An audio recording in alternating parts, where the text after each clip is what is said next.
आज हम स्टार्ट कर रहे हैं electron spectra of the transition metal complexes. ये चैप्टर है from the BSc third year in organic chemistry. And आज हम बात करेंगे about the electronic spectrum of the hexa titanium third complex. ये क्वेश्चन बहुत बार पूछा गया है इस यूनिट से। इसका नाम क्या होगा? इसका नाम होगा 6 एक्वा टाइटेनियम थर्ड आयन। यहाँ पे टाइटेनियम +3 ऑक्सीडेशन स्टेट में है। अगर हम जनरली बात करें, टाइटेनियम का कॉन्फ़िगरेशन ये होता है, right? And D orbital degenerate होते हैं, राइट? इसका मतलब no electronic transition is possible. Degenerate means have equal energy, so कोई भी इलेक्ट्रॉन ट्रांजिशन नहीं होगा। अगर कोई भी इलेक्ट्रॉन ट्रांजिशन नहीं होगा यानी कि कोई भी स्पेक्ट्रम फॉर्म नहीं होगा, right, for the degenerate D orbital. But अगर इसे डी ऑर्बिटल को कोई भी एनाइन और लिगेंड, राइट, अटैक करता है, देन इसकी जो डीजनरेसी है डी ऑर्बिटल की वो मेंटेन नहीं रहती है। फिर जो डी ऑर्बिटल है वो स्प्लिट हो जाता है। तो 2 तो ईजी में हो जाएंगे एंड 3 जो होंगे वो T2G में हो जाएंगे। Eg has having the higher energy, T2G having the low energy, right? And this ion is a octahedral complex. Octahedral में क्या होता है? ईजी ऊपर होते हैं, T2G नीचे होते हैं, राइट? अब चलो, इस कॉम्प्लेक्स में एक्वा ने अटैक कर दिया। इट मीन्स जो इसका डी ऑर्बिटल है वो क्या हो गया? डीजनरेट हो गया एंड वो स्प्लिट हो गया। इधर टाइटेनियम +3 में है, राइट? सो ये कॉन्फ़िगरेशन हम देखेंगे। सो इसमें देखें तो जो डी ऑर्बिटल है उसके अंदर एक इलेक्ट्रॉन है, राइट? सो वो ट्रांजिशन करेगा, एक इलेक्ट्रॉन ट्रांजिशन करेगा तो हमें एक स्पेक्ट्रा ही मिलेगा।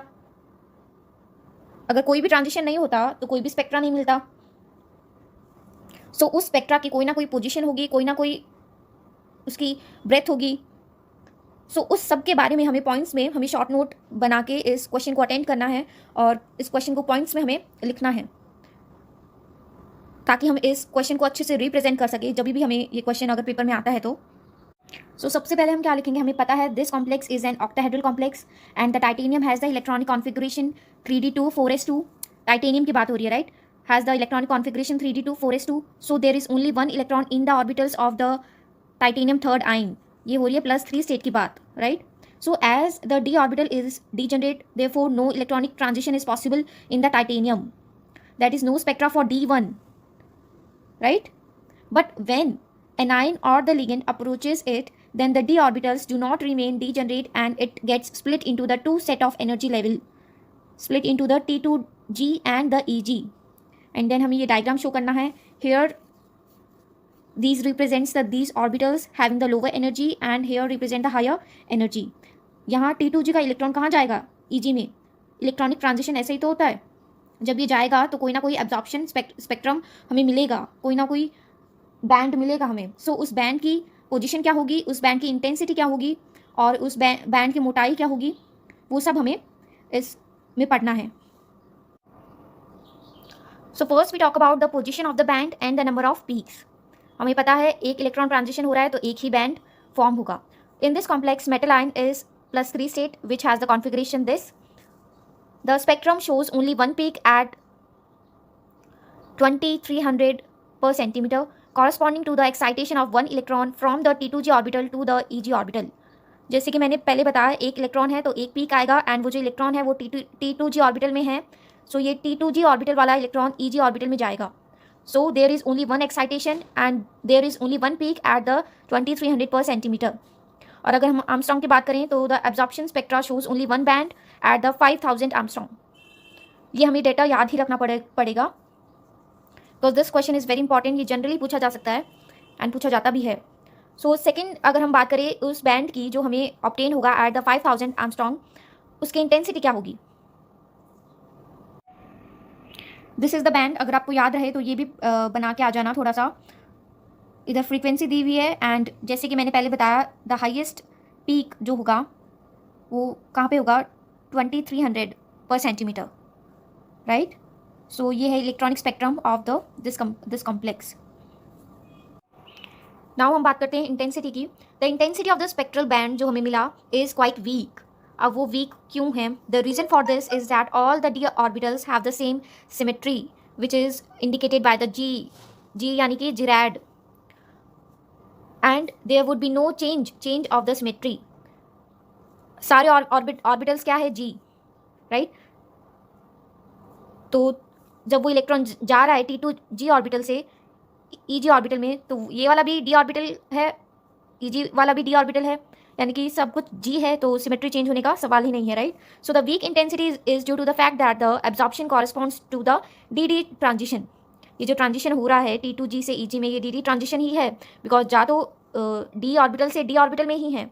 And such DD transitions are nominally forbidden by the Laporte selection rule, right. अगर आपको पता होगा कि लेपोर्टे सिलेक्शन रूल क्या कहता है, तो आई थिंक आपको ये पॉइंट समझ आ गया होगा। इस रूल के अकॉर्डिंग क्या होता है, only allowed transitions are those with a change of symmetry, यानी कि सिमेट्री चेंज होगी वो ही ट्रांजिशन अलाउड होगा। अगर सिमेट्री चेंज नहीं हुई तो वो ट्रांजिशन फॉरबिडन होगा। अब इस रूल के अकॉर्डिंग क्या होना चाहिए, सिमेट्री चेंज होनी चाहिए तो ही वो ट्रांजिशन जो है वो माना जाएगा। अब G से G सिमेट्री चेंज नहीं हो रही है तो ये नहीं माना जाएगा। U से U सिमेट्री चेंज नहीं हो रही है, यानी कि ये नहीं माना जाएगा। इस रूल के अकॉर्डिंग सिमेट्री चेंज होना चाहिए। G से U गया, सिमेट्री चेंज हुई, U से G गया, सिमेट्री चेंज हुई। These are the allowed transitions and these are the forbidden transitions. Now अब ये G और U क्या है, G यानी कि जीरैड, और सो बेसिकली हालांकि इसका मतलब ये नहीं होता है सिमेट्रिकल, राइट। अगर सिंपल पॉइंट ऑफ व्यू से बात करें, सिमेट्री अगर जिसमें प्रेजेंट है वो G है और जिसमें अनसिमेट्री प्रेजेंट है वो अनजीरैड है, राइट। अब अगर हम थोड़ा डीप में जाएं तो G कौन होता है, U कौन होता है। सी सिंपल, ये this is the S orbital, right. इस डायग्राम से समझा देती हूँ। ये S ऑर्बिटल का शेप है, राइट। G यानी कि सिमेट्री होना, have a centre of symmetry, उसे हम बोलेंगे G। S है तो S ऑर्बिटल की शेप ये होती है सर्कुलर, तो G सिमेट्री है, यानी कि इसको हम बोलेंगे G। This is the D, ये D ऑर्बिटल की शेप होती है, have a centre of symmetry, ये हो गया G। अब जिसके अंदर सिमेट्री नहीं होती उसे हम बोलेंगे U।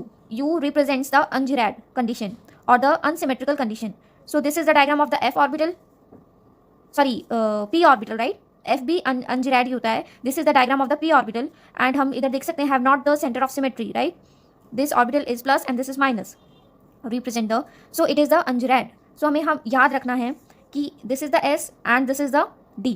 अगर S से D जाए, कोई भी इलेक्ट्रॉन S ऑर्बिटल से D ऑर्बिटल में जा रहा है, वो माना जाएगा कि नहीं माना जाएगा, वो नहीं माना जाएगा, because they have the same symmetry. S भी G है और D भी G है, और इस रूल के अकॉर्डिंग क्या क्या होना चाहिए, चेंज होनी चाहिए symmetry, right. So this is the examples of the forbidden transitions and these are the allowed transitions. So D कहाँ पे हो रहा है, these are the forbidden transitions because D क्या है, G है, right? G से G allowed नहीं है, यानी कि forbidden है। तो चलो इसी वीडियो में आपको एक और explanation मिल गया, that is about the Laporte selection rule. Now again हम उसी क्वेश्चन पे आ जाते हैं about the breadth of the band. हमने इसकी पोजीशन के बारे में पढ़ा, इसकी इंटेंसिटी के बारे में पढ़ा, and now we are going to talk about the breadth of the band. So it is observe that the spectral band is not sharp but is quite broad और it's quite wide.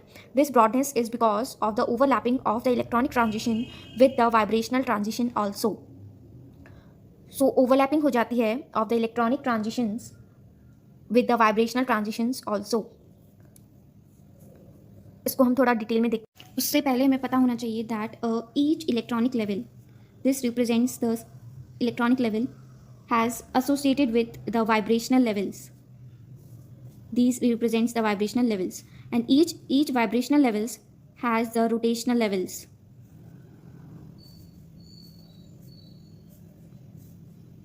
So these represents the rotational levels, these represents the vibrational levels, and this is the electronic levels. So when we sum up these vibrational levels, we get the electronic level. When we sum up these rotational levels, we get a single vibrational level.